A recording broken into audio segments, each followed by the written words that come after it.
Esta diapositiva nos está ilustrando algunos aspectos del caso de deficiencia de ácido fólico. Entonces, nos dicen que la deficiencia de ácido fólico en la paciente se presenta con una anemia con glóbulos rojos macrocíticos, que también se conoce como anemia megaloblástica, donde los glóbulos rojos son excesivamente grandes. Entonces nos dicen que como hay deficiencias de folatos, entonces como en el caso anterior explicábamos, hay deficiencia en la síntesis de purinas, hay deficiencia en la síntesis de nucleótidos de timina, por eso está impedida la replicación, la síntesis de DNA, pero el citoplasma sigue creciendo, perdón. Por eso las células son de gran tamaño. Es decir, eso altera su crecimiento. Aquí nos están mostrando que el tetrahidrofolato tiene tres componentes, una 6-metilterina, 6-metilterina, tiene un para-aminobenzoato y tiene varios ácidos glutámicos unidos. En, de 2 a 8 ácidos glutámicos puede tener. En esta parte de la diapositiva nos están mostrando que el tetrahidrofolato, es decir, este en sus nitrógenos 5 y o 10 puede tener unidos grupos metilos, grupos metilen, grupos metenil, grupos formil en el 5, en el 10 o formimino, que el más reducido, o sea, el que más tiene electrones, es el grupo metilo, el siguiente es el grupo metilén, luego siguen los grupos metenil y formil, y finalmente las formas más oxidadas de un carbono son los grupos formil y formimino. Entonces es un portador, un donador de carbonos, de moléculas hechas de un solo carbono en diferentes niveles de oxidación, desde formas muy reducidas hasta formas muy oxidadas. Y estos pues participan en diferentes tipos de reacciones, como por ejemplo las que veíamos que participan en la síntesis de metilaciones de uracilos para convertir los uracilos en timinas y llegar a la síntesis de nucleótidos de timina para que estén disponibles para la síntesis de DNA. O también los que aportaban formil y decía el anterior caso clínico metenil, en este caso dice que son 2 formil, N5 formil, 2 N5 formil los que aportan eh, el compuesto de un carbono para formar los carbonos 2 y 8 de las purinas. Aquí nos están mostrando que estos compuestos de un carbono unidos al tetrahidrofolato también son importantes, son necesarios para convertir la homocisteína en metionina. Entonces, en particular, el N5-metil tetrahidrofolato aporta el grupo metilo que le hace falta a la homocisteína para convertirse en metionina. Que posteriormente la metionina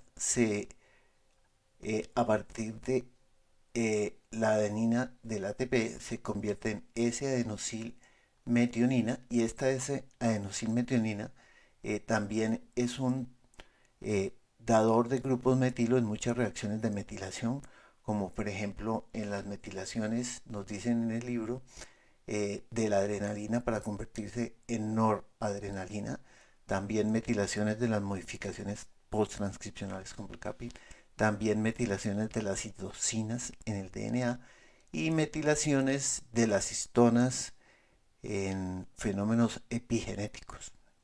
Entonces, una vez la S-adenosilmetionina cede este grupo metilo en estas reacciones de metilación, entonces se convierte en S-adenosil homocisteína.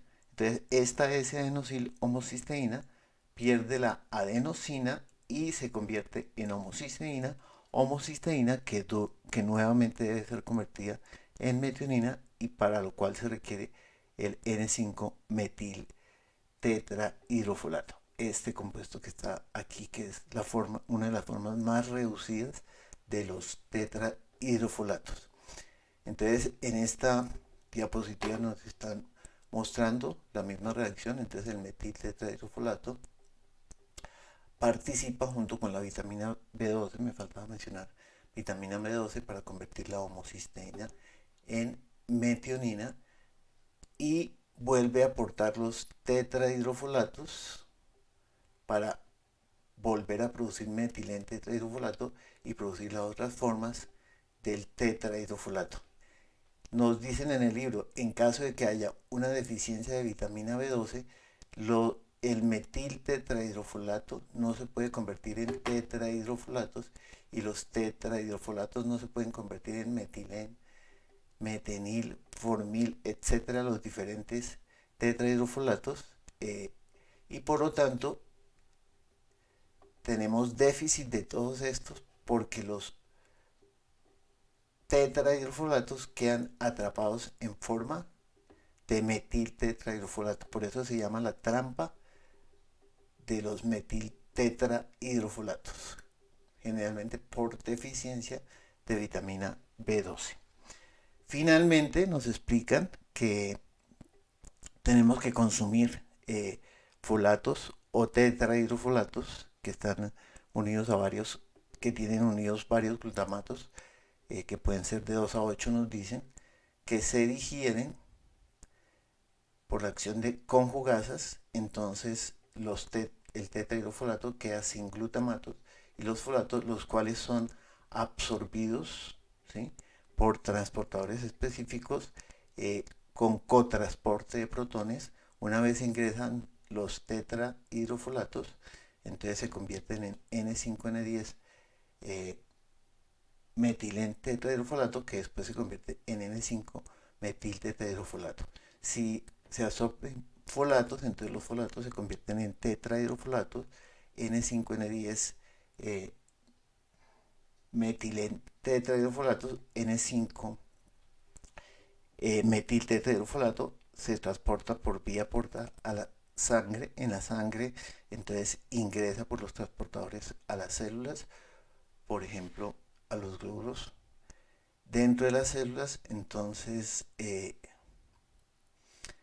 se utiliza el N5 metil tetrahidrofolato, que es la principal forma que se transporta en la sangre, para convertir la homocisteína en metionina. Se generan los tetrahidrofolatos y a partir de este tetrahidrofolato se pueden generar los demás.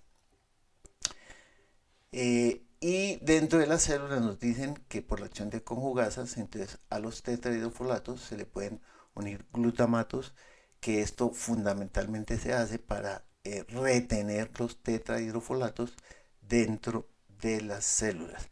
Nos explican que la deficiencia de los folatos se puede estar dando en esta paciente por deficiencia de conjugasas, por el problema de alcoholismo que tiene la paciente, pero que también se puede dar deficiencia de folatos porque no se consumen lo suficiente cantidad de folatos en la dieta.